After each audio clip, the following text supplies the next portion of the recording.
जय हिंद दोस्तों। Exam dare में आप सभी का स्वागत है। मैं आपका दोस्त अरविंद आप सभी के साथ उपस्थित हूँ एक नए मुद्दे के साथ में। तो मुद्दा क्या है, जो सुप्रीम कोर्ट ने हाल ही में फैसला दिया है उसी के बारे में हम लोग बात करेंगे और इसकी डिटेल में इसके बारे में चर्चा करेंगे और इसकी तह तक जाने की कोशिश करेंगे। और ये भी जानेंगे कि वास्तविक आरक्षण है किसके पास में और कागजों में आरक्षण किसके पास है। तो हम लोग सबसे पहले इसी को जान लेते हैं कि वास्तविक आरक्षण है किसके पास आखिर। देखते हैं सबसे पहले हम लोग। तो यहाँ पे आप देखेंगे जो पीएमओ होता है, यहाँ पे प्रधानमंत्री के जो लोग होते बैठते हैं, में जो सदस्य हैं जनरल कोटा के वो कितने हैं और एससी एसटी के कितने हैं, ओबीसी के कितने हैं। सबसे पहले ये देख लेते हैं। तो यहाँ पे आप देखेंगे श्रवण कैटेगरी हैं जनरल कोटा के लोग कितने हैं। जनरल कोटा के जो लोग हैं वो आप देखेंगे यहाँ पे 21 सदस्य हैं। कितने हैं? 21 सदस्य यहाँ पे आप देखेंगे। और वहीं हम अगर बात करें एससी एसटी की तो वहाँ पे आप देखेंगे जीरो है, कुछ भी नहीं वहाँ पे, यानी कोई सदस्य वहाँ पे नहीं है। और अगर हम लोग बात करें ओबीसी तो ओबीसी के वहाँ पे कितने सदस्य देखने को मिलेंगे? आपको 4 सदस्य देखने को मिल जाते हैं।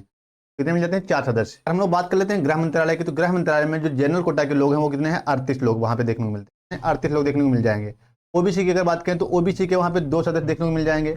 एससी एसटी की अगर बात करें तो एससी एसटी के वहाँ पे 2 सदस्य देखने को मिल जाएंगे। टोटल कितने हैं? 42 हैं। 38 किसके पास हैं? जनरल कोटा के पास। ओबीसी के कितने हैं? 2। जन और एससी एसटी के वहाँ पे कितने हैं? 2। तो वास्तविक आंसर है किसके पास में और कागजों में किसके पास ज़्यादा आपको पता ही चल रहा होगा। आप कहने को S C S T OBC के पास कितना है आरक्षण? 49.5 यानी 49.5%। और जनरल कोटा के पास कितना है? 10%। तो आप यहाँ पे देखें किसके पास ज़्यादा है और वास्तविक में किसके पास ज़्यादा है। अगर हम लोग बात कर लें यहाँ पे अब रक्षा मंत्रालय की, तो रक्षा मंत्रालय में कितने सदस्य हैं जनरल कोटा के? तो यहाँ पे आपको देखने को मिल जाएंगे 41 सदस्य मिल जाएंगे देखने को जनरल कोटा के। वही ओबीसी की अगर बात करें तो ओबीसी के मिल जाएंगे आपको 3 सदस्य देखने को। कितने मिल जाएंगे? 3 सदस्य। और अगर एस सी एस टी की बात कर लें तो एस सी एस टी के कितने मिल जाएंगे? 3 सदस्य देखने को। टोटल कितने हो जाएंगे? 41, 3 44 और 3 47 सदस्य हो जाएंगे। अगर हम लोग बात कर लेते हैं वित्त मंत्रालय की, तो वित्त मंत्रालय में भी जनरल कोटा के कितने सदस्य हैं? वहां पे भी आपको देखने को मिल जाएंगे 45। बहुत कम संख्या है, जबकि एस सी एस टी की अपेक्षा बहुत ही कम है। और हम लोग अगर बात करें यहाँ पे ओबीसी की, तो ओबीसी की 1 है। और क्या नाम, एस सी एस टी के कितने हैं? 0। फिर भी इनको लग रहा है कि S C S T OBC के पास बहुत ज़्यादा आरक्षण है। और हम लोग अगर बात कर लेते हैं यहाँ पे विदेश मंत्रालय की, तो विदेश मंत्रालय में भी जो सदस्य बैठे हुए हैं जनरल कोटा के वो कितने हैं? 42 सदस्य बैठे हुए हैं। कितने? 42, जो एस सी एस टी की अपेक्षा में बहुत ही कम संख्या है। एस सी एस टी अपेक्षा है वहाँ पे बहुत ज़्यादा बैठे हुए हैं एस सी एस टी के, लेकिन जो जनरल कोटा के वो तो बहुत ही कम लोग वहाँ पे बैठे हुए हैं, आप खुद देख पा रहे होंगे। और अगर हम बात कर लेते हैं ओबीसी की, तो कितने सदस्य मिल जाएंगे वहाँ पे देखने को? 3 सदस्य। विदेश मंत्रालय में ओबीसी के सदस्य कितने हैं? 3 सदस्य वहाँ पे देखने को मिल जाएंगे। और हम लोग अगर बात कर लेते हैं एस सी एस टी की, तो वहाँ पे आपको देखने को मिलेगा मतलब 0 सदस्य देखने को मिल जाता है। कितना? 0। फिर भी एस सी एस टी के वहाँ पे ज़्यादा हैं, किसकी अपेक्षा? जनरल कोटा की अपेक्षा ज़्यादा है वहाँ पे। तो ये है वास्तविक आरक्षण और रियल में आपको खुद पता चल रहा होगा, यानी कितना आरक्षण है जनरल कोटा के पास में और कितना है S C S T OBC के पास में। कागजों में देखने को मिलता है S C S T OBC के पास में ज़्यादा है और जनरल कोटा के पास सिर्फ 10% है। तो ये 10% आरक्षण है और एस सी एस टी के पास कितना? 49% आरक्षण है। तो हम लोग बात कर लेते हैं अहम मुद्दा जो हमारा आज का था उस पर। तो क्या मुद्दा था आज का? S C S T versus OBC, S C S T versus general. तो यहाँ पे हम लोग देखते हैं मामला क्या था। मामला था सुप्रीम कोर्ट ने हाल ही में फैसला दिया, एस सी एस टी और ओबीसी उम्मीदवार अब जनरल कैटेगरी की सीट पर शिफ्ट नहीं हो पाएंगे यदि नोटिफिकेशन स्पष्ट रूप से ऐसा लिखा हो। एक मैटर क्या है, इसको भी हम लोग आगे देखेंगे। और पहले क्या होता था, पहले रिजर्व कैटेगरी के कट ऑफ अगर एस सी एस टी और ओबीसी उम्मीदवार क्लियर कर लेते थे, यानी कितनी भी मान लेते हैं कट ऑफ 50% गई जनरल की और ओबीसी की गई 45%, या ओबीसी की मतलब कितनी भी रह गई, अगर वो इस कट ऑफ से ऊपर जाते थे यानी 51% की कट ऑफ आ जाती तो वो जनरल कोटा में सेलेक्ट हो जाते थे। लेकिन अब ऐसा नहीं होगा, यही कहना इनका है, उन्हें जनरल सीट मिल जाती थी।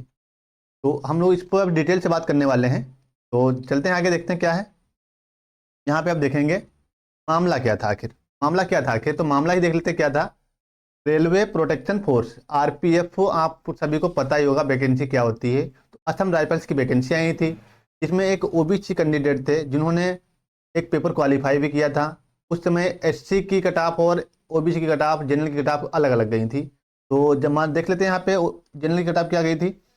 जो जनरल की कट ऑफ थी वो कितनी गई थी यहाँ पे? वो गई थी कट ऑफ देखने को मिल जाएगी आपको 80 गई थी कट ऑफ। कितनी? हम लोग एक मोटा मोटा मान लेते हैं कितनी गई थी? 80% कट ऑफ गई थी।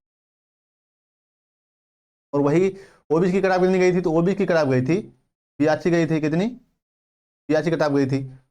और जनरल की कम रह गई थी उस समय, ये एज में छूट भी ले चुके थे। तो यही कहना था उसका कोर्ट का कि मतलब आप एज में पहले छूट ले चुके हैं तो आपको यहाँ पे वैकेंसी में छूट नहीं मिलेगी।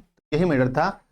अब यहाँ पे 80 रह गई और इनकी कोई कारणवश कितनी रह गई, 81% इनके नंबर आए। कितने? 81% के नंबर आए। अब जो 81% के नंबर आए तो इन्होंने एक दावा कर दिया कोर्ट में, कहा भाई हमें जनरल कोटा की सीट दीजिए क्योंकि हमारे जनरल कोटा से अधिक नंबर हैं। लेकिन ये छूट में पहले ही ले चुके थे, इसमें एज में छूट ले चुके थे। कोर्ट का ये कहना था इस मैटर में हम आपको वैकेंसी नहीं दे पाएंगे। तो यहाँ पे तो उस हिसाब से आप देखेंगे तो जनरल कोटा की भाई सीट मिलनी चाहिए, या तो आप उस हिसाब से वैकेंसी ही निकाल लें। अगर 100 वैकेंसी हैं तो जिसका जितना वेटेज उसको उतना बांटें। एससी की जितनी उनको एससी की दीजिए उनके हिसाब से, और जितना ओबीसी की सीटें हैं तो ओबीसी को मिलनी चाहिए। जनरल की जितनी उनकी उनको मिलना चाहिए, किसी में फाइट ही नहीं होगी, जिसका जितना है उसका उतना मिलेगा। अब देखने को मिल रहा ओबीसी और एसटी एससी कितने हैं, 85%। जनरल कितना है, 15%। तो 15% वालों की जो वैकेंसी आ रही वो आ रही है। अगर 100 वैकेंसी हैं तो उसमें से 70% वैकेंसी किसको मिल रही है, जनरल कोटा को। 30% वैकेंसी में ओबीसी एसटी तीनों मिलाकर है 10-10%। तो आरक्षण मिल किसका रहा है, किसको मिल रहा है आरक्षण, आप खुद देख सकते हैं आरक्षण किसको मिल रहा है। अब एक और मैटर देखते हैं क्या हुआ है। उन उम्मीदवारों ने जनरल श्रेणी के कटाव से अधिक अंक हासिल कर लिए थे, यानी ओबीसी के जो लोग थे वो जनरल कैटेगरी से अधिक अंक हासिल किए थे। क्या आवेदन श्रेणी की रिक्तियों में स्थानांतरण के लिए हाईकोर्ट में मामला भी चला गया था। कहाँ मामला चला गया था, ये त्रिपुरा हाईकोर्ट में मामला गया था। उसके बाद में सुप्रीम कोर्ट का कुछ फैसला अलग ही आ गया इस पे।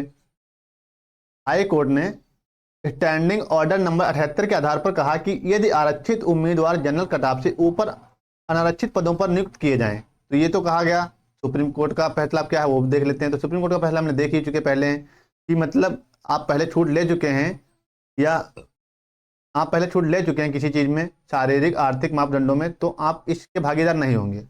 अगर या तो फिर उस पेपर में नोटिफिकेशन में पहले से मेंशन हो तो वो मेंशन करेंगे क्यों, वहाँ लोग कितने बैठे हुए हैं, जनरल कोटा के लोग बैठे हुए हैं, एससी और ओबीसी के वहाँ पे तो लोग बैठे हुए नहीं हैं, तो वो क्यों मेंशन करेंगे भाई। तो हम लोग आगे भी देखते हैं क्या मैटर है,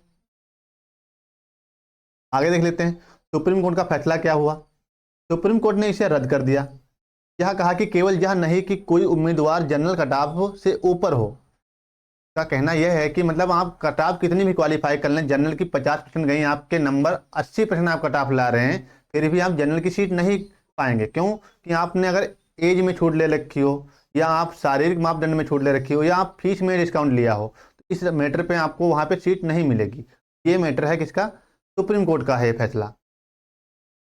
यही दिया हुआ है जैसे उम्र शारीरिक मापदंडों में उसका भर्ती स्वरूप नियम बहुत महत्वपूर्ण है, यानी जो भर्ती स्वरूप ने महत्वपूर्ण एक नियम उसमें लागू किया जाता है कि आप किस किस कैटेगरी में कितनी फीस रखी जाएगी, कितना उसका वेटेज मिलेगा किस चीज़ में। तो ये अगर उसमें मेंशन है कि आप इसके बावजूद भी आपको वैकेंसी दी जाएगी जनरल कोटा की, तो आप वहाँ पे भागीदार होंगे इस सीट के। ऐसा क्यों वो लोग करेंगे।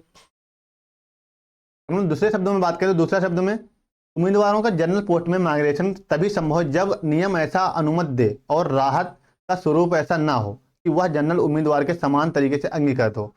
यानी इनका कहना यही है कि आप जनरल कैटेगरी की अगर सीट चाहते हैं तो जनरल कैटेगरी की ही तरह आपको पेपर क्वालिफाई करना होगा। यानी ना तो आप फीस में छूट लें, ना ही आप शारीरिक आर्थिक मापदंडों में छूट लें, और ना ही आप एज में छूट लें, तब आप जनरल कोटा की सीट पा सकते हैं।